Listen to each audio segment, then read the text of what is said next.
جہاں آج مکہ ہے، کبھی وہاں کچھ بھی نہیں تھا، صرف ویران ریگستان۔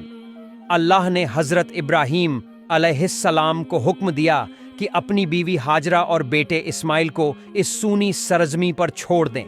رکھا گیا تھوڑا سا سامان، مگر وہ کچھ ہی دنوں میں ختم ہو گیا۔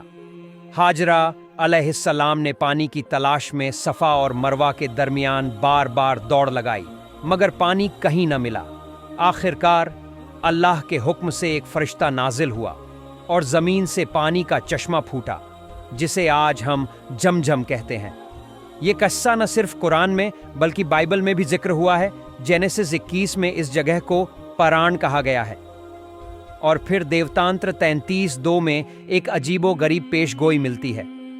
رب آیا سینائی سے اور سعیر سے چمکا اور پاران سے روشن ہوا۔ وہ آیا 10,000 مقدسوں کے ساتھ، اس کے داہنے ہاتھ سے آگ جیسی شریعت نکلی۔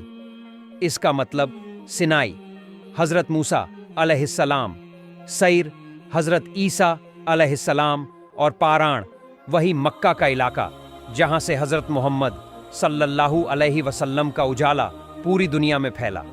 اب سنیے قرآن کی تصدیق۔ قسم ہے تنزیر، انجیر کی اور زیتون کی اور طور سینائی کی اور اس امن والے شہر مکہ کی۔ سورہ التین آیت 1 سے 3، تینوں نبیوں کا ذکر ایک سلسلے کی طرح۔